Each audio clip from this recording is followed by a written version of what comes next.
Bonsoir tout le monde les amis, j'espère que vous allez bien. Aujourd'hui on se retrouve avec Laurie. Je suis trop content de t'accueillir sur la chaîne.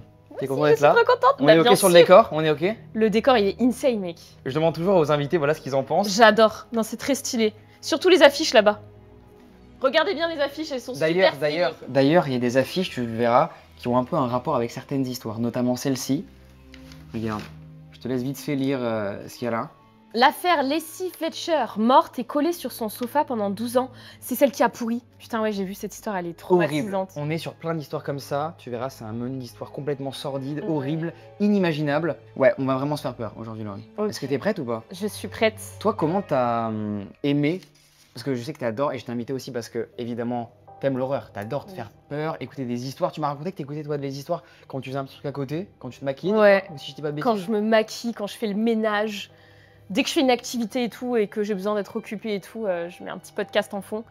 Et plus particulièrement le true crime, les threads d'horreur, tout ça, je kiffe, ouais. Et on s'était vu à une soirée, tu t'es dit, ah oui, ben c'est ça, j'ai rencontré Léo à une soirée et en fait, j'avais l'impression de le connaître, j'avais cette sensation de l'avoir déjà vu quelque part et de connaître sa voix. Et en fait, petit à petit, il commence à dire qu'il fait des threads d'horreur. Donc moi je m'affole, je fais attends mec, j'écoute que ça sur YouTube, genre j'aime trop, tu vois. Et en fait, je le connaissais, c'était un mec que je regardais du coup presque tout le temps quand il y avait des threads d'horreur. Et aujourd'hui, je suis ici. Pour enfin raconter toi aussi à ton tour, tu les écoutes mais beaucoup. Voilà, maintenant tu vas toi à ton tour raconter des histoires. Et c'est génial! T'as déjà vécu, toi meuf, une histoire un petit peu flippante, tu l'as raconté déjà sur ma chaîne, une que t'avais vécue avec un mec un peu bizarre à ton taf. Est-ce que t'as vécu d'autres histoires toi un peu flippantes ou paranormales ou pas forcément? Oui. Ouais, oui, j'ai déjà vécu des histoires paranormales, oui. Et flippantes, mais réelles aussi, ouais. Ouais. Est-ce que tu veux un petit peu nous raconter, parce que j'aime bien, voir mes invités, qu'est-ce qu'ils ont vécu aussi eux de flippant dans leur vie, tu vois. Bah bien sûr, alors je vais te raconter une qui est courte, et du coup c'est du paranormal. Ouais. C'est quand j'étais petite, j'avais je pense environ 12 ans, et en fait je dormais dans ma chambre et tout, dans mon lit, tranquillou. Et je me suis réveillée en pleine nuit, je venais de faire un cauchemar, et donc je me réveille, je m'assois sur mon lit, et en fait là je vois quelqu'un au bout de mon lit. Très blanc, très... Une silhouette blanche quoi? Une silhouette blanche, et en fait j'avais pas mes lunettes, et il faut savoir que je suis myope. Donc je me suis juste dit, mais c'est normal, c'est que j'ai pas mes lunettes. Et donc je regarde la silhouette en plissant les yeux, et je sais pas, par automatisme, je dis genre, maman? Parce que je me dis, bah c'est peut-être ma mère, mais qu'est-ce qu'elle fout là dans la nuit à me regarder dormir, genre.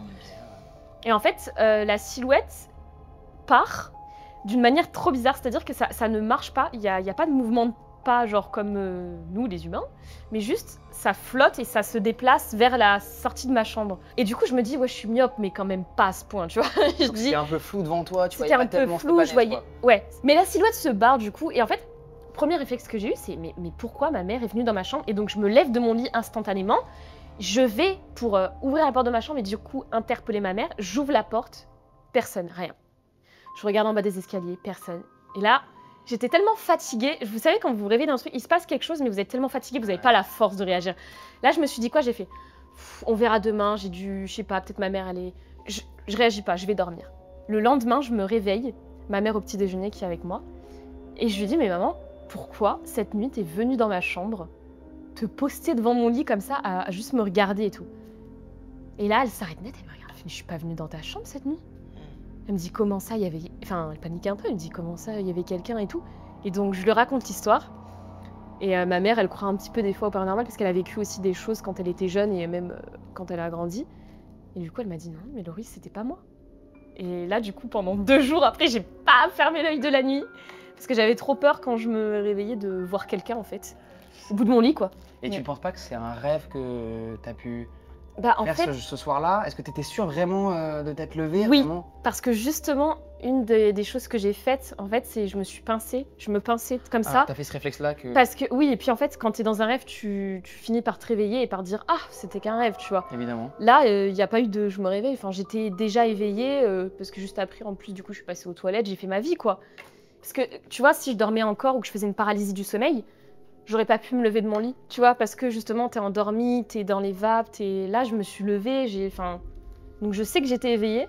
Après, est-ce que c'était une hallucination parce que je sortais d'un cauchemar, tu vois, je sais pas. Est-ce que le contexte, cette pièce sombre, parce que j'imagine qu'il n'y avait pas trop de lumière, est-ce que t'as peut-être, tu vois, et c'est peut-être une hallucination, un effet de pareidolie. Est-ce qu'il n'y avait pas, tu vois, un porte-manteau? Il y a beaucoup ce truc-là, c'est dans les chambres. Non, parce qu'en plus, non, ça avait vraiment une silhouette humaine. C'est ça la différence, c'est que c'était une silhouette blanche. C'est déplacé, quoi, aussi. Ça s'est déplacé, et puis surtout, ça avait l'air humain, et c'est pour ça d'ailleurs que j'ai cru que c'était ma maman au début, quoi, tu vois. Que je me suis dit, bah. Trop flippant, meuf. Ouais. Aujourd'hui, rien à voir du tout. On n'est pas sur des histoires paranormales. Ok. On est sur des histoires vraiment réelles. Les Ok. humains ont vraiment vécu des choses horribles et j'ai créé les histoires du coup sous forme de témoignages aujourd'hui. Du coup, c'est comme si des personnes de la famille, de la police racontaient leurs histoires. Ok. On est du coup sur un menu et c'est ton thème du coup parce que tu m'as dit, du coup, je t'ai demandé en vocal sur WhatsApp, qu'est-ce que tu préférais en thème, c'était le paranormal, les histoires flippantes d'internet ou quoi. Toi, tu m'as dit que c'était les tueurs en série qui te faisaient le plus peur ou les meurtres, le true crime en général. Ouais. Et aujourd'hui, ben voilà, on va se raconter des petites histoires autour du true crime. Waouh, ok. Je vais te passer le petit menu.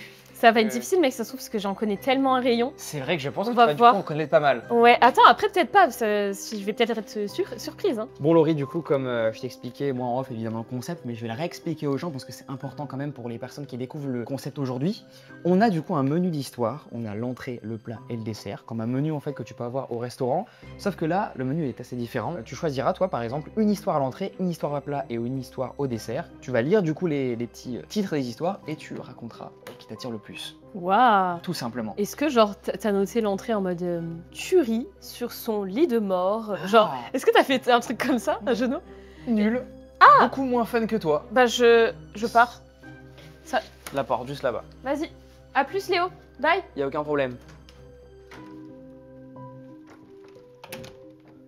Bon, bah Laurie m'a abandonné, du coup j'en profite pour faire ma phase promo les amis. Merci beaucoup d'être autant à avoir rejoint la chaîne récemment. Récemment aussi, je voulais vous parler de cette petite nouveauté. Sur Instagram, j'ai créé un canal qui s'appelle Les Veilleurs. Et là-bas, j'y partage des anecdotes sur ma vie, des photos des tournages qu'on peut faire comme celui-ci, voilà les backstage, mais aussi, très cool ça, je partage vos histoires que vous m'avez envoyées sur l'adresse leo@d-influence.com. Vous êtes de plus en plus nombreux à m'envoyer des histoires sur cette adresse mail que vous avez vécu de paranormal ou des rencontres bizarres. Et bien voilà, sur le canal Instagram, j'y partagerai régulièrement, toutes les semaines, vos histoires flippantes. Laurie, je t'invite à lire à la commu l'entrée que tu veux raconter. L'entrée que je veux raconter. Exactement. Alors. Tu peux le lire à voix haute, hein, Laurie. Ah oui, Elle était vraiment. Elle était perso dans le truc, c'est fou. Tu peux lire aux gens parce que les gens, du coup, n'auront pas, du coup, ce que tu lis, quoi. Effectivement. Alors, je vous lis tout ça. Entrée. Petit 1. L'affaire de Lacey Fletcher. La femme retrouvée fondue dans le canapé. Ce qu'on a, du coup, vu juste avant avec les gens. Exactement. Mais cette histoire, je la connais déjà. Donc, Ça sera peut-être pas cette entrée-là. Ok. Petit 2, l'affaire Sophie Lancaster. Le couple attaqué pour avoir osé être différent.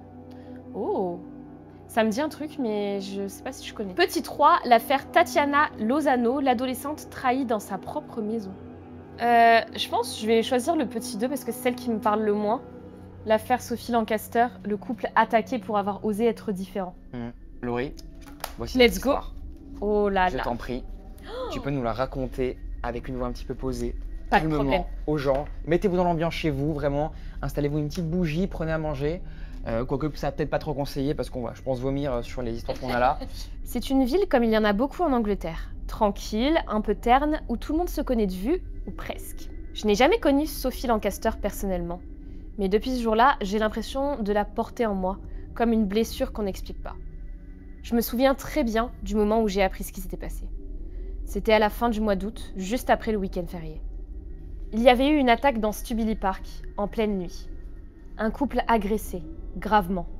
Lui était dans le coma, elle aussi. Au début, personne ne savait leur nom. Et puis les rumeurs ont couru, comme dans toutes les petites villes. Ils étaient goths, ils se faisaient remarquer, des jeunes les ont attaqués pour ça. Je me souviens m'être arrêtée net. Pas à cause de la violence, malheureusement ça arrive. Mais parce que cette fois, c'était juste à cause de leur apparence. Parce qu'ils étaient différents. Et dans cette ville, je savais ce que ça voulait dire. J'avais déjà vu des groupes de garçons crier après celles qui osaient s'habiller autrement. J'avais déjà vu des filles comme Sophie se faire insulter dans la rue par des types qui ne supportaient pas ce qu'ils ne comprenaient pas. Mais je n'avais jamais pensé qu'ils iraient jusqu'à ça. Quand le nom de Sophie Lancaster est sorti dans les journaux, il a résonné comme un coup de tonnerre. Je ne la connaissais pas, mais je l'avais vue. Je m'en suis souvenue. Je l'avais déjà croisée en ville. Elle avait ce look gothique très affirmé, long manteau noir, bottes montantes, maquillage sombre autour des yeux. On la voyait venir de loin. Mais ce que je voyais surtout, c'était un calme. Elle n'avait pas peur. Et c'est ça qui a dû déranger. C'est ça qui a provoqué l'attaque. Pas un mot, pas un geste de trop.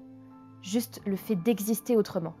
Ce soir du 11 août 2007, elle et son petit ami, Robert Maltby, étaient simplement allés se promener dans le parc. Il faisait encore chaud, il était près de minuit. Ils s'étaient assis dans l'herbe. Ils parlaient, ils riaient, puis un groupe de 5 adolescents les a repérés. Ils avaient bu, certains avaient fumé, et ils les ont attaqués sans raison valable. Robert a été frappé le premier.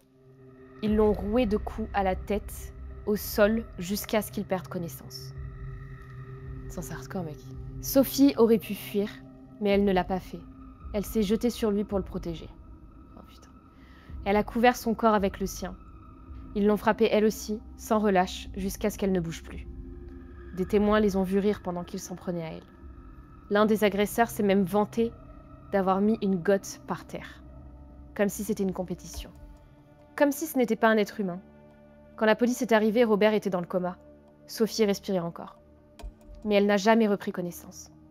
Elle est morte 13 jours plus tard, à l'hôpital, le 24 août 2007. Elle avait 20 ans. Et tout ça parce qu'elle s'habillait différemment. Après sa mort, Backup n'a plus jamais été la même. Il y avait quelque chose dans l'air, un silence plus pesant que le bruit. Les gens chuchotaient, évitaient les sujets trop directs, mais tout le monde savait ce qui s'était passé. Tout le monde savait qu'une jeune femme avait été tuée pour avoir été elle-même. Dans les jours qui ont suivi, j'ai vu des fleurs apparaître à l'entrée du parc, des bougies, des lettres. Des mots écrits à la main. Pour Sophie, tu méritais mieux. Désolée de ne pas avoir été là. Et puis les visages des agresseurs ont commencé à circuler. 5 adolescents. Le plus jeune avait 15 ans. Le plus violent, c'était Ryan Herbert. 16 ans, déjà connu pour sa brutalité. Brendan Harris aussi. 15 ans, a été identifié comme l'un des plus actifs dans l'agression. Il riait encore après les faits. L'un d'eux s'est même vanté auprès d'un ami d'avoir explosé un goth. Comme si ce n'était pas un crime, comme si ce n'était pas un meurtre. Et la police a rapidement mené l'enquête. Ils ont retrouvé les adolescents. Les témoignages concordaient. Et plus les détails sortaient, plus l'horreur prenait forme. Ce n'était pas un dérapage, ce n'était pas une bagarre entre jeunes, c'était un lynchage ciblé, motivé uniquement par l'apparence. Les enquêteurs l'ont compris dès le départ. Mais mettre des mots juste sur ce genre de violence, c'est pas simple. Alors on a dit que c'était une attaque contre une sous-culture. Mais moi, ce que j'ai vu, c'était une attaque contre la différence et contre le courage d'exister sans demander la permission. Les médias ont commencé à en parler. Sophie Lancaster est devenue un symbole. Mais dans le quartier, on ne parlait pas de symbole. On parlait d'une fille qui n'avait rien fait à personne et qui était morte parce qu'elle osait marcher autrement dans la rue. Certains ont essayé de dire que les agresseurs ne comprenaient pas ce qu'ils faisaient, qu'ils étaient jeunes. Mais il y a des choses qu'on ne fait pas par erreur. On ne piétine pas quelqu'un au sol jusqu'à lui briser le crâne sans intention. On ne rit pas après avoir détruit une vie par accident. Le choc a été immense, pas seulement parce qu'elle est morte, mais parce que c'était prévisible, parce qu'on l'avait vu venir. On avait tous assisté à un moment ou à un autre, à des remarques méchantes, des insultes gratuites, des moqueries lâches, et on a tous laissé faire, jusqu'à ce que quelqu'un aille trop loin, et qu'il soit trop tard. Le procès s'est ouvert au début de 2008. J'ai suivi chaque minute dans les journaux comme une obsession. Les mots utilisés dans la salle d'audience étaient difficiles à entendre, même écrits noir sur blanc. Ils parlaient de sauvagerie gratuite, de plaisir à faire du mal, de mépris total pour la vie humaine. Et surtout, ils ont dit que beaucoup n'osaient pas dire à haute voix « Sophie a été attaquée parce qu'elle était différente ». Pas parce qu'elle avait insulté quelqu'un, pas parce qu'il y avait eu une dispute, parce qu'elle incarnait quelque chose qui dérangeait, quelque chose de libre, quelque chose de beau, et les juges ont vu clair. Ryan Herbert a été condamné à la perpétuité avec un minimum de 16 ans à purger. Brendan Harris aussi. Les autres, trop jeunes, ont été condamnés pour leur implication, mais ils ne seront jamais jugés comme ceux qui ont frappé jusqu'à l'irréversible. J'aurais aimé dire que ce verdict a soulagé les gens, mais ce n'était pas de la justice qu'on voulait. C'était remonter le temps. C'était la ramener. Et ça, aucune peine de prison ne pourra jamais le faire. C'est à ce moment-là que la mère de Sophie, Sylvia Lancaster, a commencé à prendre la parole publiquement. Elle aurait pu se taire, sombrer dans le deuil, mais elle a choisi de se lever et de crier pour sa fille, ce que Sophie n'a jamais pu hurler ce soir-là. Sylvia a créé la Sophie Lancaster Foundation pour lutter contre la haine envers les sous-cultures, pour éduquer, pour prévenir. Pour que ce qui est arrivé à Sophie ne se reproduise plus jamais. Elle est allée dans des écoles, dans des prisons. Elle a parlé à des jeunes violents, à des profs, à des politiques. Et elle a dit simplement « Ma fille est morte parce qu'elle était différente. Et ça, c'est inacceptable. » Je l'ai vue à la télévision, les mains tremblantes, la voix ferme. Et je me suis dit que cette femme avait plus de courage que tout un système. Grâce à elle, le mot « intolérance » a changé de visage. Il est devenu celui d'une fille de 20 ans, allongée dans l'herbe, les bras autour de l'homme qu'elle aimait, battue à mort, pour avoir été elle-même. Aujourd'hui encore, chaque fois que je croise une personne qui s'habille autrement, qui marche autrement, qui vit hors des lignes, je pense à Sophie. Et je pense que si quelqu'un lui avait tendu la main plus tôt, peut-être que ce soir-là, tout aurait été différent. Peut-être que cette main tendue aurait été levée pour l'aider, pas pour la frapper. Peut-être qu'aujourd'hui, il serait là, debout, fier, vêtue de noir, entourée de livres et de rêves. Mais elle n'est plus là. Elle est une absence dans nos rues, une mémoire gravée dans nos silences et une promesse dans nos regards. Plus jamais ça. Ça m'a foutu un coup, ce témoignage. Ouais. Moi, je suis un peu choquée qu'on puisse être tué parce qu'on est nous-mêmes. En fait, tu fais rien, tu existes, tu t'affirmes, tu as confiance en toi et on te tue pour ça. Mais tu vois, ça reflète un problème chez eux-mêmes, tu vois, parce que s'ils n'avaient pas de soucis avec leur... Un manque d'éducation aussi beaucoup, je pense aussi que ça passe par là. Bien sûr. Ou des psychopathes. Manque de Ça peut être tolérance. ça. Oui, Il y a clairement. aussi quand même, pour tuer une personne, c'est quand même terrible, quoi. Surtout que tu vois, ils disaient qu'ils en riaient encore après les faits. Mhm. Et ouais, et pour moi, pour en arriver jusque-là, il faut être un psychopathe et il faut avoir un manque de tolérance, mais énorme. Ouais, ça m'a retourné. Ça m'a retourné le beat, ça a tué le mood de la vidéo directement. Ouais. C'est une entrée de base. On est censé être à une entrée, à une histoire vraiment Ouais. assez chill, pas tellement. Pas tellement pour le coup. chill là, du coup, hein. Purée. Je te propose qu'on passe à mon entrée du coup maintenant, Laurie. Et bah c'est parti, je On suis passe à prête ça. à t'écouter. J'ai Alors, hâte. je vais voir ce que je vais choisir. Je sais pas trop ce que je vais choisir comme entrée parce qu'aucune m'attire, honnêtement, parce qu'elles sont toutes horribles les histoires. Moi, je partirais, je pense, sur l'affaire Tatiana Lozano. L'adolescente trahie dans sa propre maison. Ouais. Et puis je trouve qu'il y a vraiment une notion de on est en sécurité nulle part. C'est ça, parce qu'en fait, là, Tu c'est vois. sa propre famille, j'imagine. Ouais. Go. Go. Je m'appelle Raphaël. Je suis policier à Cravinos depuis 2014. J'avais 26 ans à l'époque. Encore un peu vert, mais déjà confronté à pas mal de choses. Des cambriolages, des accidents, des disputes conjugales qui finissent très très mal. Mais rien. Je dis bien rien ne m'a préparé à ce que j'ai... Non, attends. Mais rien. Je dis bien rien ne m'a préparé à ce qu'on a découvert ce jour-là. C'était début janvier 2017. Une patrouille nous signale qu'un corps a été retrouvé dans un champ de canne à sucre. Pas rare dans la région. Mais en arrivant sur place, je sens tout de suite que ce n'est pas un dossier ordinaire. Il faisait chaud ce jour-là, mais malgré la chaleur, j'ai eu des frissons. Le corps était calciné, à peine identifiable. Juste un amas noirci fondu avec le sol. Les jambes repliées, le torse encore partiellement visible. Pas de papier, pas de vêtements reconnaissables. On a appelé alors les pompiers, la police technique et même le médecin légiste. Et pendant qu'il faisait les relevés, quelque chose me tordait l'estomac. L'odeur. Je l'ai encore en moi aujourd'hui, dites-vous. Elle est revenue dans mes narines pendant des semaines. Le feu n'avait pas tout brûlé, mais assez pour montrer que quelqu'un voulait faire disparaître ce corps. Et plutôt vite. 3 jours plus tard, grâce à l'ADN, on apprend que c'est Ita Berli Lozano, une adolescente de 17 ans, portée disparue depuis quelques jours. Et là, la réalité devient un cauchemar. La mère, Tatiana Lozano Pereira, signale elle-même la disparition. Elle dit qu'Ita Berli s'est enfuie après une dispute. Mais elle parle trop. Beaucoup trop vite. Pas comme une mère inquiète. Comme quelqu'un qui a révisé une version.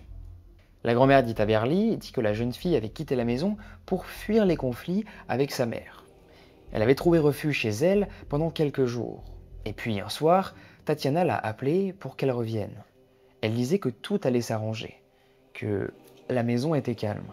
La gamine est revenue. Elle a cru à ce mensonge. Et nous, on a reconstitué la suite. Dans la nuit du 29 décembre, Tatiana l'a tuée. Avec l'aide d'Alex Pereira, le beau-père. Plusieurs coups de couteau. Et ensuite, ils ont mis le corps dans la voiture.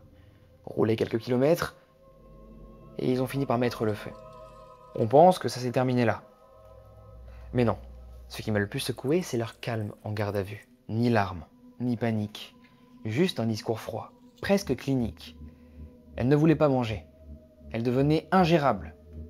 Tatiana a fini par tout avouer, mais sans honte. Comme si elle avait réglé un problème. Comme si elle avait sorti les poubelles. Le jour où elle a tout avoué, l'ambiance dans le poste est devenue glaciale. Vous l'imaginez. Même les collègues les plus durs avaient la mâchoire serrée. Personne ne faisait de blagues. Personne ne parlait même trop fort. On a écouté Tatiana Lozano raconter ce qu'elle avait fait comme si elle parlait de réparer une fuite.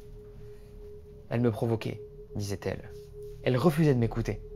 Et puis cette phrase, que je n'oublierai jamais. C'est mieux comme ça.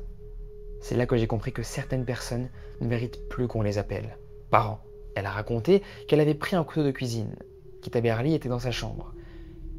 Il y a eu une dispute, et dans l'élan, elle avait frappé. Mais ce n'était pas un élan, ce n'était pas une pulsion. Elle avait fait venir exprès. Elle l'avait entendu. Elle n'était pas seule. Alex Pereira était là, et lui aussi a parlé. Un type fade, sans regard. Il disait qu'il n'avait pas voulu, qu'il avait eu peur. Mais il a quand même aidé à déplacer le corps. Il a assisté à toute la scène. Quand on l'a confronté aux preuves, il a même baissé les yeux. Il n'a pas nié. Il n'a pas non plus regretté. Juste rien. L'enquête technique a confirmé ce qu'on redoutait. Le corps présentait au moins 9 blessures au couteau. Toutes dans le haut du corps. Toutes précises. Pas des gestes de panique. Pas une lutte. Des coups décidés. Et après ça, ils ont roulé jusqu'à un terrain vague, dans une zone isolée, loin de la route. Ils ont aspergé le corps avec un liquide inflammable et ils ont mis le feu. Tatiana a dit qu'elle voulait empêcher qu'on la reconnaisse. Horrible. À vomir le truc. Puis quand tu dis que c'est prémédité, c'est encore pire, je trouve. Mais même dans le feu, les vérités finissent par parler. Quand le résultat ADN est arrivé, j'ai vu un collègue, pourtant plus vieux que moi, fondre en larmes dans la salle du fond. On ne pleure pas souvent chez nous, mais cette fois c'était trop. Itaberli Lozano avait 17 ans. Elle était élève en terminale. Elle s'identifiait comme homosexuelle. Elle voulait faire des études.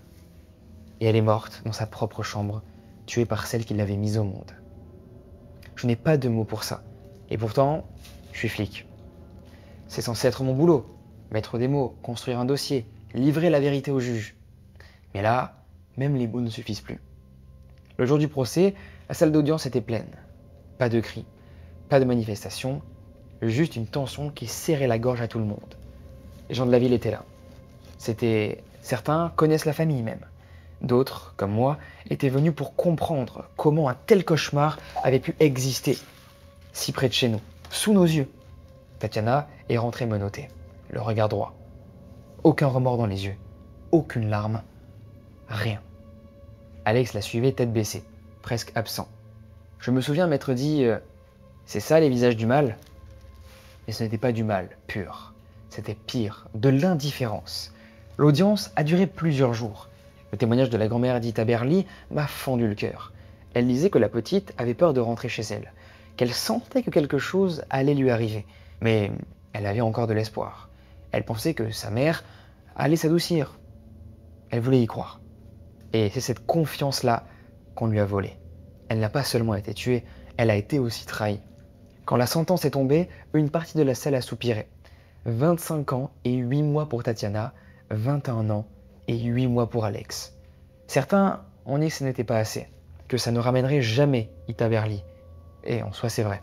Mais pour moi, ce n'est plus une question de peine, c'est une question de cicatrice. Cette affaire, elle m'a vraiment marqué. Et depuis ce jour, je ne regarde plus les gens comme avant. Quand je croise un ado dans la rue, je me demande ce qu'il vit à la maison. Quand je vois une mère crier sur son enfant, je tends un peu plus l'oreille. Pas parce que je suis devenu parano, pas du tout, parce que je sais maintenant ce que certaines façades cachent. Un sourire, une maison propre, une voiture bien rangée dans l'allée. Et derrière, il peut y avoir le silence, la peur, la colère rentrée et parfois la mort. Je pense à Ita Berli, pas comme une victime, comme une gamine qui n'a pas eu le droit de devenir adulte, une fille qui voulait vivre librement, mais malheureusement qui n'a jamais eu le droit d'être aimée sans condition. Et je pense aussi à toutes celles et ceux comme elle, encore vivants, encore enfermés, encore invisibles. Je ne peux pas tous les sauver, mais je ne peux plus me taire. Et ça, je le dois à elle. Waouh. C'est la fin de l'histoire. Oh, purée, mec.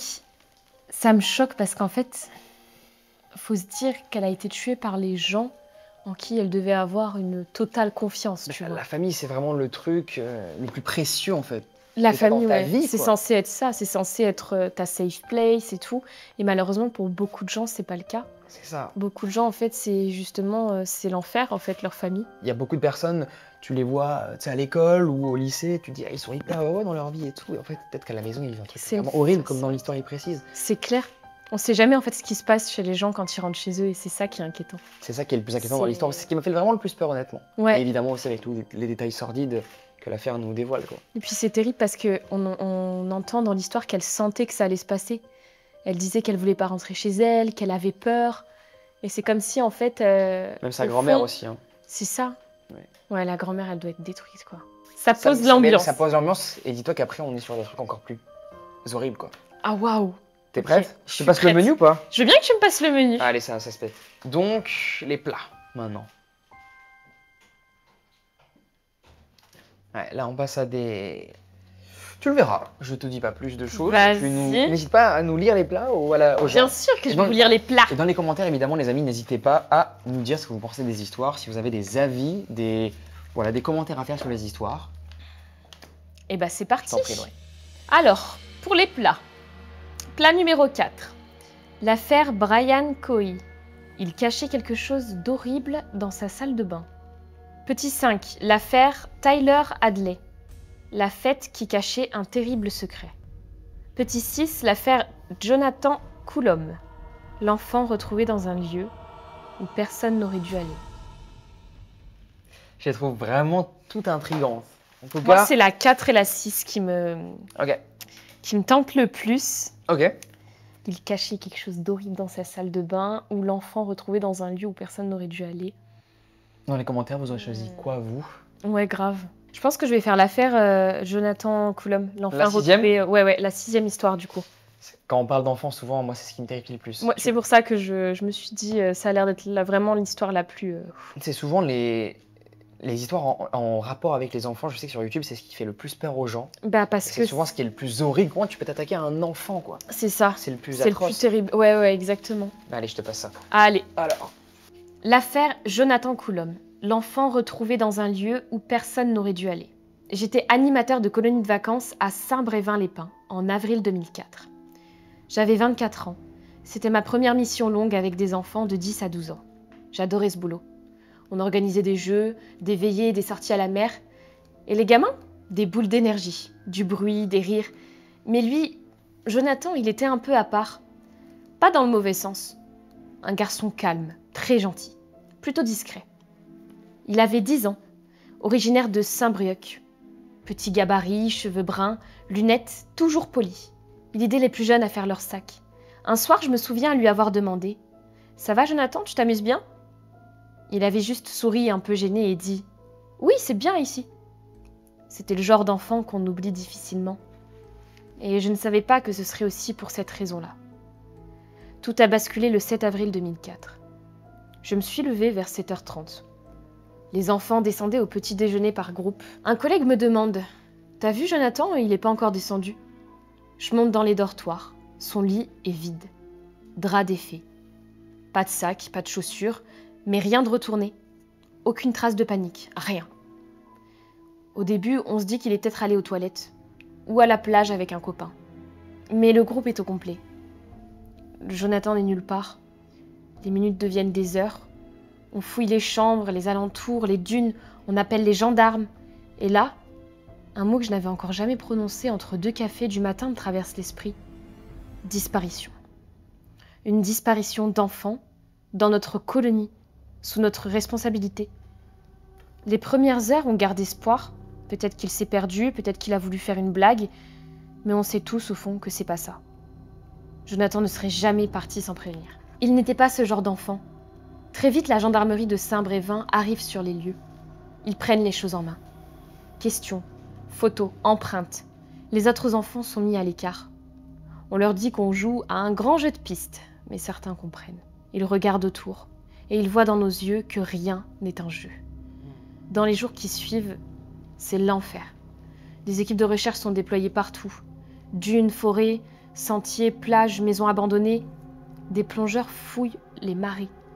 Des chiens renifleurs, des hélicoptères, des centaines de volontaires. Et rien. Pas une trace, pas une empreinte, pas un cri. Le mystère est total. La famille de Jonathan arrive de Saint-Brieuc. Ils sont brisés. On ne sait pas quoi leur dire. Moi, je ne peux même plus regarder la chambre.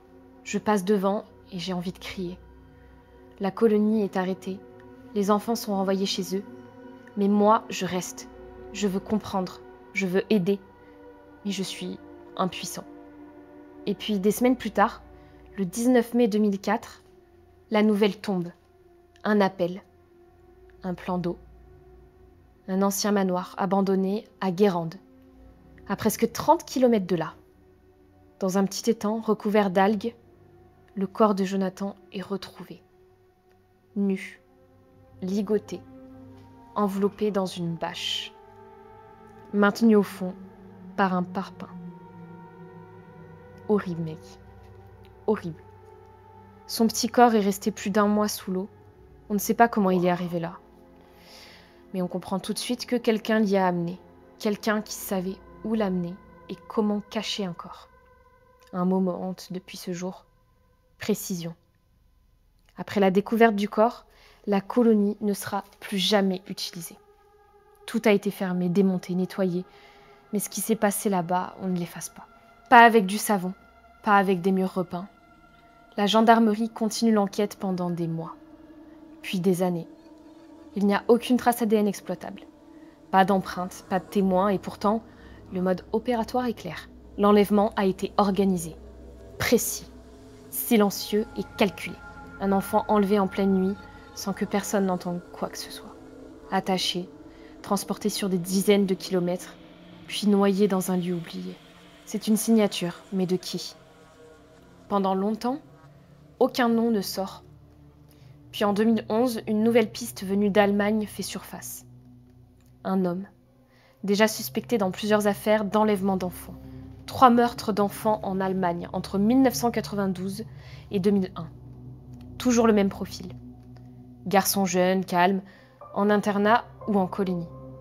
Le nom tombe. Martin Ney. Enfoiré. Un éducateur. Déjà suspecté dans plusieurs affaires d'enlèvement d'enfants, le nom tombe. Il aurait disparu. Martin Ney, un éducateur. Bah évidemment, c'était sûr que c'était un gars de... Putain, je suis du camp. Comment il aurait pu disparaître comme ça par magie? Impossible, quoi. Un homme discret, sans antécédents visibles, mais avec une obsession. Les jeunes garçons, les dortoirs, la nuit. Il avoue les 3 meurtres allemands, mais nie celui de Jonathan. Il admet avoir été en France à cette période. Il connaissait la région, et son mode opératoire ressemble à s'y méprendre.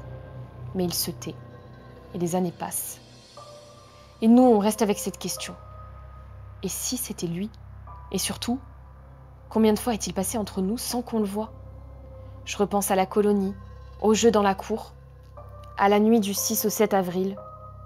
Je me demande si quelqu'un était là à quelques mètres, en train d'observer, peut-être même assis dans une voiture, les phares éteints, peut-être en train de guetter la fenêtre du couloir. Et pendant qu'on dormait, lui, il agissait. Et moi, je n'ai rien entendu. Rien. Et c'est ça qui me ronge. Jonathan avait 10 ans. Il avait la vie devant lui. Et moi, j'étais payée pour veiller sur lui. Et il est parti pendant ma garde. Le mec, il a utilisé sa fonction, tu vois, son statut. Pour assouvir une pulsion, c'est ça en fait. Bah, c'est ce ça. mec-là était vraiment disjoncté. Bah, il disait qu'il avait une obsession pour les jeunes garçons. Ouais, et en aussi. fait, il se servait de son métier pour comme tu dis, pour assouvir en fait ses désirs. C'est horrible. En tout cas, ça nous a secoué là. Ça secoue en fait. Surtout quand ça concerne les enfants. Les enfants en fait, tu touches pas aux enfants, tu vois. Ouais. Même les détails du meurtre sont absolument indigestes. T'as vu les retrouver ligotés dans l'eau. Faut être quel psychopathe pour faire un truc pareil quoi. C'est terrible. Donc attention à vos enfants, ouais. C'est vrai. Trigger warning, faites attention à vos enfants et à ceux qui entourent vos enfants. Surtout, après faut pas non plus psychoter parce que oui, faut pas devenir paranoïaque. Tu fais plus jamais rien non plus, mais évidemment, et c'est cool ces formats-là aussi, ça fait aussi de la prévention et ça informe toutes les personnes, même les mamans, parce qu'il y a beaucoup de mamans qui vont me regarder, qui vont regarder cette vidéo-là. Ça peut être bien aussi d'avoir des histoires comme ça aussi pour encore plus les protéger, quoi. Connaître les dangers potentiels. Exactement, parce qu'il y a des fous partout. C'est clair. Prenez soin de vos enfants. Laurie, alors je vais te prendre le petit menu. Je t'en prie, prends le menu. Moi, je vais raconter du coup le témoignage de Brian Cowie, l'affaire Brian Cowie. Il cachait quelque chose d'horrible dans sa salle de bain. Ah merci, pitié. C'est celle avec laquelle j'hésitais, ouais. L'affaire Brian Cowie, il cachait quelque chose d'horrible dans sa salle de bain. Je travaille comme agent de sécurité à l'Université du Colorado. J'y suis depuis 2016. J'y fais les rondes, j'aide à sécuriser les dortoirs, je réponds aussi aux appels en cas d'accident. C'est un job que j'aime. Pas toujours passionnant, mais je me dis que je contribue quand même à garder les étudiants en sécurité. Et puis, il y a eu Brian Cowie. Je ne l'ai pas remarqué tout de suite. Un gars banal, 19 ans, assez poli et réservé, du genre à baisser les yeux quand on passe. Pas celui qu'on surveille, quoi. Pas celui qu'on soupçonne. Et pourtant, c'est dans sa chambre, dans sa salle de bain, que s'est joué l'un des actes les plus monstrueux que j'ai jamais vus de près. C'était en mars 2021. Un appel au poste. Des policiers veulent accéder à une chambre du campus. Ils ne nous disent pas tout. Juste qu'il y a une urgence absolue. On les accompagne, on monte à l'étage, ils frappent. Mais personne ne répond. Ils forcent la porte, et là, c'est moi qui entre le premier. Je ne pensais pas voir ça dans un campus universitaire. L'odeur m'a frappé d'abord. Une odeur douceâtre, acide, mais pas celle qu'on croise dans une chambre sale. Quelque chose d'organique, de décomposé. Les murs sont sombres, la salle de bain est fermée. Un officier ouvre lentement, et là, le choc. Un sac poubelle noir gonflé, du sang séché autour, et une tête humaine à l'intérieur, posée sur des serviettes. Les cheveux encore humides, les yeux à moitié ouverts. Je sens mes genoux trembler. On recule tous. Certains vomissent dans le couloir. Et moi, je m'assois par terre, le souffle coupé. Il a fait ça dans sa chambre universitaire. Il a caché ça dans sa salle de bain pendant plusieurs jours. La victime s'appelle William Will Bailey, un sans-abri de 69 ans. Cowie l'a appâté, l'a fait monter dans sa voiture et l'a tué chez lui dans la nuit. Il l'a tué avec un couteau, puis il a démembré le corps, tronçon après tronçon, et il a gardé la tête pour l'étudier, comme il le dira lui-même plus tard. C'est ce qu'il a dit aux enquêteurs. Le soir même, ils ont retrouvé Brian Cowie. Il ne s'est pas caché. Il ne s'est même pas débattu. Il a dit « Je sais pourquoi vous êtes là, c'est bon ». Et puis, presque calmement, il a dit « Je l'ai tué ». Je n'ai jamais entendu une voix aussi vite. Pas de panique, pas de peur, juste une platitude glaçante. Comme s'il disait « J'ai oublié mes clés » ou « J'ai raté un examen ». Mais ce n'était pas un oubli, c'était un acte planifié. Il a tout raconté. Comment il avait rencontré William Bailey, comment il avait prémédité le meurtre en choisissant quelqu'un de facile à éliminer. Un homme sans famille, sans domicile. Personne pour le rechercher. Personne pour poser de questions. Il l'a ramené chez lui. Il l'a attaqué pendant qu'il dormait. Il l'a étouffé avec un oreiller, puis égorgé avec un couteau de chasse. Et ensuite, il allait se coucher. Oui. Il a dormi dans la même chambre que le corps, pendant une nuit entière. Et le lendemain matin, il a commencé à le découper. Bras, jambes, torse, et enfin, la tête. Il a jeté le reste dans un conteneur dans une zone industrielle. Mais il a gardé la tête, en revanche. Il voulait observer les structures internes, a-t-il dit. Il voulait comprendre la biologie du cerveau humain. C'est l'inspecteur en charge qui me les a rapportés plus tard. Il m'a dit que Brian Cowie parlait de tout ça avec un calme inhumain. Comme un étudiant qui récite un exposé. Pas une larme, Pas un moment d'hésitation, juste des faits classés, nets et froids. Et ce qui m'a le plus retourné, c'est qu'il avait tenu un journal, un carnet noir retrouvé dans sa chambre. À l'intérieur, il avait fantasmé ce meurtre pendant des années, depuis le collège. Il écrivait qu'il voulait tuer quelqu'un juste pour l'expérience.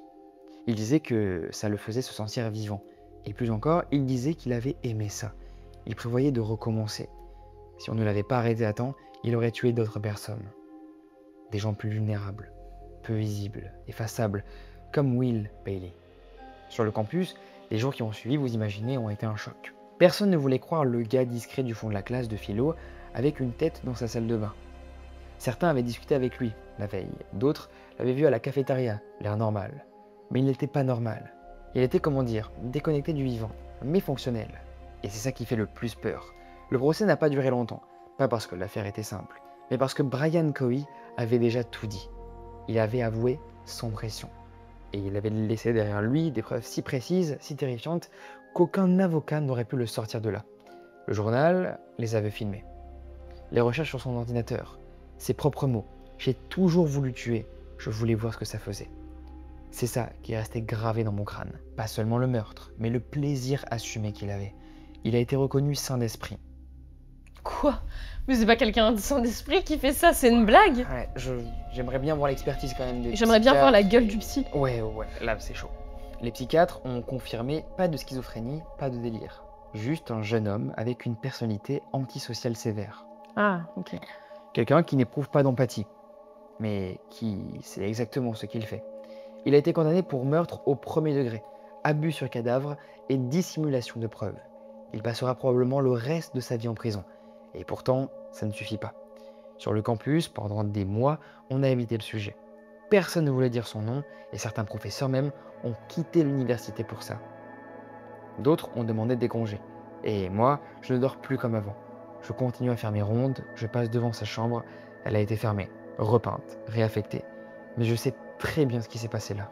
Je n'oublierai jamais l'odeur, ni le sac poubelle, ni la tête posée comme un objet de collection.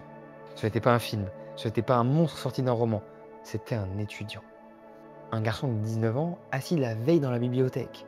Et ça, c'est ce qui me glace encore. Le mâle ne porte pas de cravate, comme on peut le voir. Parfois, il a un badge étudiant seulement et un sac à dos noir. Aujourd'hui, chaque fois que je surveille un couloir de nuit, je tends l'oreille.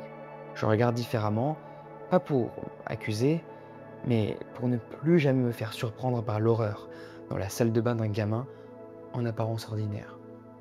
C'est clair. Putain. Ce que je trouve horrible dans l'affaire, Wow. c'est vraiment d'avoir profité d'une personne vulnérable, comme une personne, tu vois, qui voulait de l'aide, comme un sans-abri, et avoir fait des choses horribles avec ça, quoi. Ouais. Avec cette personne qui n'avait rien demandé, qui voulait juste de l'aide. Bah, si ça se trouve, en plus, il s'est dit, ça y est, c'est ma porte de sortie, on m'apporte enfin de l'aide, je vais pouvoir dormir dans un lit. Et là, il se fait juste tuer, quoi. C'est horrible, on met fin à ses jours alors qu'il avait sûrement une lueur d'espoir, le mec. Le pire, c'est qu'il voulait encore le faire à d'autres gens. Ouais, Pas- ça c'est terrible. Donc heureusement qu'il a été arrêté à temps. hein. Oh, waouh. Laurie, on passe au prochain... Ah non, du coup, on passe au dessert maintenant, on passe à la partie dessert. On passe au Donc, la dessert. partie, là, ouais, aussi, encore très sombre, la plus sombre de la vidéo. Je retiens pour les prochains épisodes, le true crime comme ça te met un coup après, quoi. Ah, c'est dark, ouais. Ouais. Putain. Dessert. 7. L'affaire Shania Davis, la fillette livrée à l'horreur sous les yeux de tous. 8. L'affaire Lawrence Bittaker et Roy Norris, le duo qui sillonnait les routes dans leur van de la mort. 9. L'affaire Marcel S. Il a posté une vidéo que personne n'oubliera jamais. Je pense que l'affaire Shania, je la connais déjà. Ok, Mais par contre, l'affaire Lawrence Bittaker et Roy Norris, je ne la connais pas. allez. Donc un duo de... Ouais, de je vais mecs choisir horribles. celle-là. Ouais, Allez, ça marche. je vais choisir celle-ci. L'affaire Lawrence Bittaker et Roy Norris, le duo qui sillonnait les routes dans leur van de la mort. Je m'appelle Frank Delaney. J'étais inspecteur à la division criminelle de Los Angeles à la fin des années 70. J'ai vu des choses sombres, des scènes qu'on n'oublie pas même après 30 ans de service. Mais l'affaire Bittaker et Norris, c'est celle qui m'a poursuivie dans mes cauchemars. Pas seulement à cause de ce qu'ils ont fait, mais à cause de la manière et de l'absence totale de remords. Tout a commencé avec des jeunes filles disparues. Au début, rien qui ne sorte de l'ordinaire. Des fugues, pensait-on. Des adolescentes entre 13 et 18 ans, vues pour la dernière fois sur des routes secondaires, près de la plage ou de parkings de centres commerciaux. Pas de scène de crime. Pas de corps. Juste des familles qui attendaient un appel qui ne venait jamais. Puis, on a eu un témoignage. Une survivante, Jackie Guillaume et Léa Lampe, avaient disparu depuis 1 mois. Personne n'avait de piste. Mais un jour, une jeune fille est venue nous voir. Elle disait avoir été enlevée, séquestrée et relâchée. Elle parlait d'un van gris. D'un homme plus âgé au regard vide, accompagné d'un autre plus bavard, et elle parlait de cris.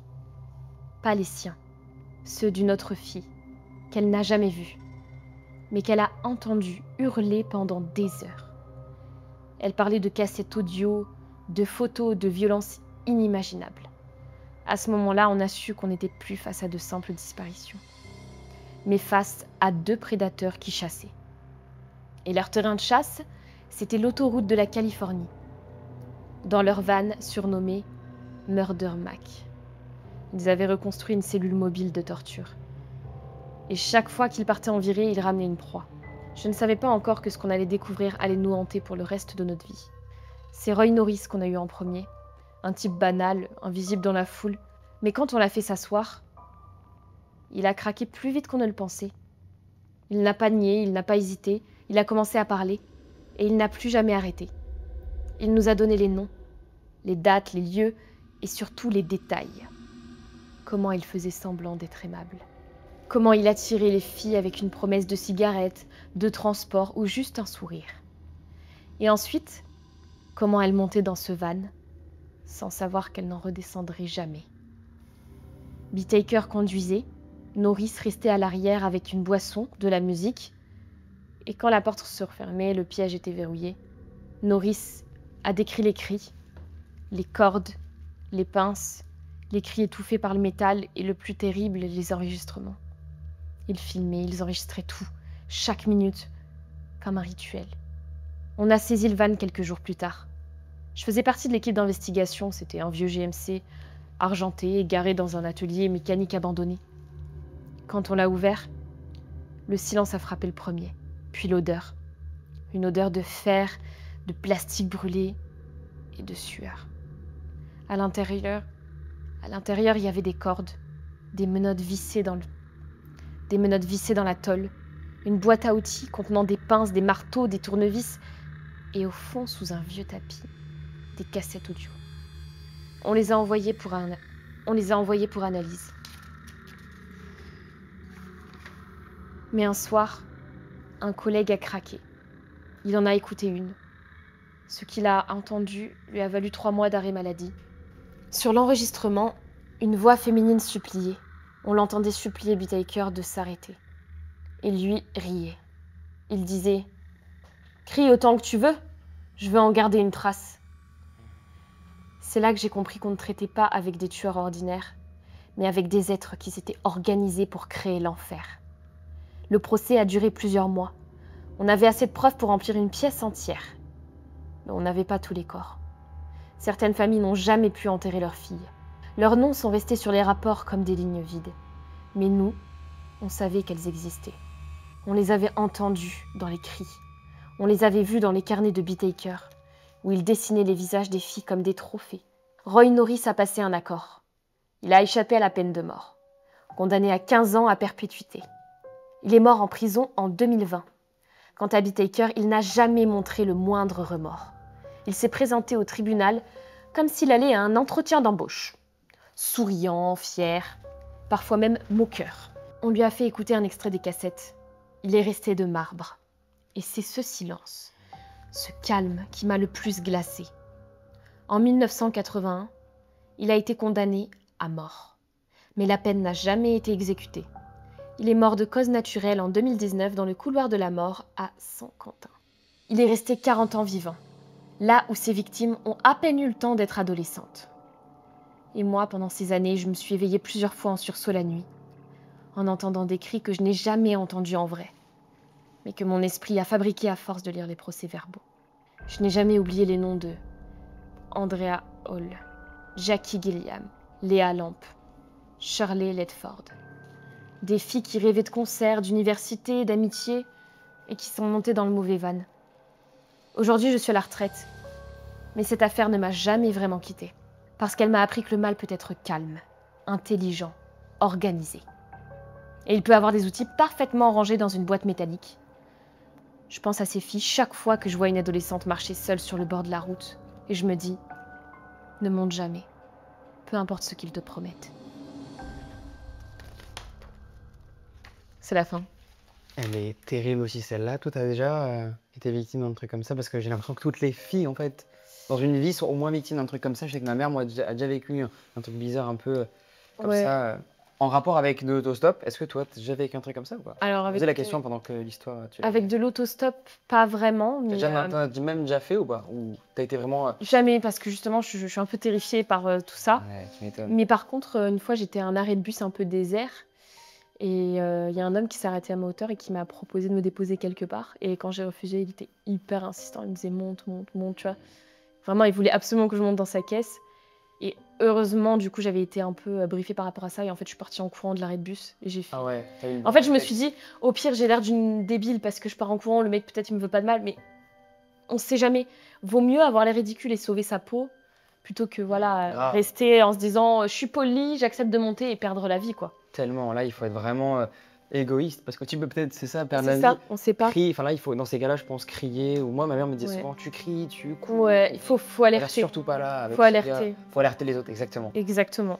Mais là, tu vois, moi, je trouve que c'est vraiment horrible dans l'histoire parce que tu as vu, ces filles, en fait, elles acceptent de monter. Elles font confiance. Elles font confiance et elles sont même pas au courant qu'en fait, elles ressortiront jamais. Elles ressortiront plus jamais, quoi. C'est ça que je trouve horrible, tu vois, cet enfermement, aucun retour à la case départ. Ouais. C'est ça qui est horrible. Je suis d'accord. En fait, il y a un abus de confiance qui est énorme parce que du coup, elles ont baissé leur garde et du coup, on leur a fait amèrement regretter, tu vois. Et je trouve ça tellement triste. Bon, Laurie, pour la fin, moi, je vais partir sur l'affaire Marcel Essy. Je sais pas comment on dit exactement. Il a posté une vidéo que personne n'oubliera jamais. Ouais, moi aussi, ça m'a intrigué celle-ci. Moi, les vidéos comme ça, gore sur Internet, je trouve ça ouf, ouais. Ouais, on a fait un épisode avec Kinumi où on parlait d'histoires effrayantes qui ont été vécues ou en lien avec Internet et le dark web, etc. Que je vous mets d'ailleurs juste là. Oula. Là, ça m'a l'air d'être un peu similaire et j'aimerais bien, pour la fin, raconter cette histoire-là. C'est parti, mec. Alors, on est parti. L'affaire Marcel Essy. Il a posté une vidéo que personne n'oubliera jamais. Je m'appelle Lucas. J'avais 17 ans quand c'est arrivé. Je vivais à Herne, dans la Hure, une ville tranquille. Pas belle, pas laide. Une ville comme il en existe des centaines. Et dans cette rue, dans ce quartier, vivait Marcel Hess. Je ne le connaissais pas bien. Il habitait à quelques numéros de chez moi, plutôt discret. Pas d'amis, pas forcément de rire. Il ne sortait jamais vraiment. On savait qu'il avait certains soucis à l'école, qu'il n'avait pas réussi à s'engager dans l'armée. Mais on pensait que c'était juste un garçon solitaire, pas un monstre, pas lui. Et pourtant, c'est lui qui a ouvert la porte à Jayden, 9 ans, ce lundi-là. Jayden le connaissait. Il passait souvent devant chez moi en trottinette, toujours souriant, toujours avec ce petit sac à dos bleu. Ce jour-là, il n'est jamais rentré. Les voisins ont commencé à crier son prénom vers 19 h. Puis la police est arrivée. Et dans la nuit, une rumeur folle a couru sur nos téléphones. Une image, une vidéo. Quelqu'un disait qu'elle avait été postée sur un forum anglais, 4chan. Une photo floue, un corps d'enfant, et un pseudo, Marcel H. On a tous espéré que ce soit un canular, mais au fond on savait déjà. La rue est devenue un cauchemar. Des voitures de police partout, des journalistes qui posaient des questions, des drones au-dessus de nos maisons. Et nous, les jeunes, on restait figés devant nos écrans. Parce que c'était là que l'enfer se déroulait. Marcel n'a pas seulement tué Jayden, il a photographié son corps. Il a posté des images sur des forums anonymes. Et il a écrit « Je l'ai fait, c'était plus facile que je ne le pensais ». J'ai vu ce message, je m'en souviens mot pour mot. Et j'aurais préféré me casser les yeux plutôt que de le lire. Pendant qu'on fouillait les ruelles et les toits, lui, il était déjà ailleurs, en cavale, calme, sans remords. 2 jours plus tard, on a appris qu'il avait tué à nouveau Christophe, un garçon de 22 ans, qu'il avait accepté de l'héberger un moment. Personne ne sait exactement pourquoi il l'a tué. Certains disent que Marcel voulait simplement son accès à Internet. D'autres pensent qu'il avait besoin de sentir à nouveau le contrôle, la domination. Peu importe. Ce qui est sûr, c'est qu'il l'a poignardé. Encore. Et il a pris une photo de lui, cette fois aussi. La police a reconnu la signature. Et nous, les voisins, les jeunes, on n'osait plus sortir de chez nous, vous imaginez. Marcel était peut-être encore là, quelque part dans la ville. Il pouvait être derrière un buisson, dans une cave, chez un ami. Il avait déjà prouvé qu'il savait tuer froidement. Et surtout, qu'il aimait ça. Je ne dormais plus. Ma mère pleurait même dans la cuisine sans rien dire. Et moi, je pensais à Jayden. À son visage flouté dans cette photo que je n'arrive toujours pas à effacer de ma tête. C'est dans un kebab qu'ils l'ont attrapé. Pas au bout d'une cavale cinématographique, non, juste un fast-food. Il s'est assis. Il a regardé l'employé droit dans les yeux et il a dit « Je suis recherché par la police. Appelez la police. » Comme s'il venait de finir un devoir. Pas un tueur, pas un homme traqué, juste un type calme, presque détaché. Quand ils l'ont amené, il n'a opposé aucune résistance. Il a même souri un moment, disent certains. Et puis, il a parlé. Beaucoup, sans émotion, sans colère. Il a décrit les meurtres comme s'il racontait un film. Il a expliqué comment il avait tout planifié, comment il voulait devenir célèbre. Il voulait qu'on se souvienne de son nom. Et il savait que les images qu'il avait postées, on ne les oublierait jamais. Moi, je ne les ai jamais revues, mais elles sont restées imprimées quelque part dans ma mémoire. Au procès, il a gardé la même attitude. Froid, sans expression, il n'a pas demandé pardon, il n'a pas pleuré. Il a été condamné à la prison à perpétuité sans possibilité de libération conditionnelle. Et pourtant, personne n'a applaudi, parce qu'il restait ce vide de sens, ce vide d'explication. Comment un garçon de 19 ans peut-il planifier ça? Comment peut-on tuer un enfant et poster les photos en espérant devenir une genre de star malsaine? Aujourd'hui, notre rue est redevenue calme. Mais elle ne sera plus jamais la même. Le jardin où jouait Jayden a été abandonné. La cave de Marcel a été murée. Et moi, je continue à croiser des gamins en trottinette. Mais à chaque fois, mon cœur se serre. Parce que je sais que le mal ne fait pas toujours de bruit en arrivant. Parfois, il vit juste à côté, derrière une fenêtre fermée. Et c'est la fin de l'histoire. Moi, je trouve ça... Faut vraiment être un grand psychopathe, quoi. Bah, le mec, évidemment, a des problèmes mentaux, là. Ouais, c'est le cas de le dire. Mais je sais pas si 4chan, c'est un site qui fait partie du dark web ou du deep web. Je crois pas. Je crois que c'est accessible littéralement sur le deep web. C'est comme Reddit, je crois. Ah ouais, d'accord. Donc c'est en fait des gens qui postent, je crois, des histoires ou des photos. 4chan, c'est juste il me semble, un réseau, comme Reddit, que tu peux... Mais oui, il n'y a pas de modération, parce que là, il a posté quand même des photos de... Ouais, par contre, ouais, c'est clair, ça. C'est comme Twitter, en fait. Hein. Tu peux poster des trucs comme ça, sans modération, horrible, et ce que je trouve vraiment horrible, quoi. Ouais, moi, je comprends pas le principe de ces applications-là. Je comprends pas du tout. Comment c'est autorisé, en tout cas, sur le deep web, donc le web normal, où tout le monde peut avoir accès par des liens. Je ne comprends pas vraiment. Je ne comprends pas non plus comment c'est possible. Parce que sur le dark web, tu vois, tu vas pas... Enfin, tu tombes pas dessus par hasard. Oui. C'est vraiment que tu as envie d'y aller, la démarche. Tu fais des recherches que tu bizarres. sais comment y aller. Parce que faut un navigateur spécial. Ouais. Là, tu peux tomber comme ça sur le corps d'un enfant qui n'a absolument rien demandé. Et ouais, c'est ça. Et toi, t'as rien demandé, donc t'es traumatisé à vie parce que t'as vu ça. Je trouve ça horrible. Ouais. Eh ben écoute, Laurie, on aura bien flippé dans cette vidéo. C'est clair, là je suis toute secouée. Je crois que c'est la vidéo la plus glauque que j'ai pu faire. J'avais fait un iceberg auparavant sur des histoires comme ça criminelles où c'est allé crescendo, où j'ai justement raconté l'histoire de Junko Furuta. Peut-être la pire histoire d'horreur. Elle a l'air horrible l'histoire, je suis pas sûre. Si, je crois que je la connais, ça me dit quelque chose quand même. Je pense que tu l'as vu sur plusieurs chaînes YouTube, True Crime qui en ont parlé. Merci beaucoup. Laurie, merci à toi, merci, je suis toujours très contente d'être là. Ça me fait plaisir. C'est vrai, tu es là en vrai? Ouais, bien sûr. Même si les histoires sont vraiment dark et tout. Et on le raconte évidemment aussi comme moyen un peu aussi de prévention. Indirectement, ça fait aussi un peu office de prévention, ce genre d'histoire. Exactement. Et pour montrer aussi qu'on n'oublie pas tous ces gens-là, qui ont vécu ces histoires horribles. On les oublie pas et ça existe encore via nos histoires. Meuf, merci d'être venue. Ça m'a fait plaisir de parler avec toi, de raconter toutes ces histoires-là. T'étais la personne parfaite. En plus, tu kiffes le true crime et tout. Ouais. Donc, ça m'a fait vraiment plaisir. Les amis, n'hésitez pas à vous abonner à la chaîne de Laurie. Sur Insta, je mettrai tous tes réseaux. C'est gentil. Tous. Tu as même une chaîne, encore la chaîne des Pet Shop que tu m'as parlé tout à l'heure. Ah oui, je faisais des Tu l'as encore cette chaîne ou pas? Bien Elle m'a sûr. raconté en off qu'elle avait une chaîne où elle parlait de Pet Shop, enfin tu faisais des courts-métrages avec Je des faisais Pet Shop. ouais, je faisais des courts-métrages avec des Pet Shop avant. Ouais. T'as encore cette chaîne ou pas? Elle existe encore. Allez vous abonner à sa chaîne aussi. T'as encore les mots de passe de cette chaîne ou pas? Ouais, j'ai tout. C'est génial. Elle existe encore. Elle a combien d'abonnés cette chaîne? 20 000. Putain. C'est Non, c'est monter insane. ça les gars. C'est ça. Faudrait qu'il y ait des trophées des 100 000 pour cette chaîne Pet Shop. Ce serait Putain, génial. ça serait ouf. Ce serait excellent. C'est clair. Les Grave. amis, merci d'avoir suivi cette vidéo. N'hésitez pas évidemment à rejoindre le Spotify que je mettrai en description. C'est moi aussi pour que vous découvrez vos histoires que je partage sur le canal Les Veilleurs. Abonnez-vous à la chaîne de Laurie. Merci encore les amis. Abonnez-vous à Léo aussi. Voilà. C'est super ce qu'il fait. Merci beaucoup à toi Laurie. Je te serre la main de manière amicale. Et on peut se dire au revoir. Et on Merci se dit au revoir. d'avoir vu ça. Merci. Et bon courage après ça pour dormir.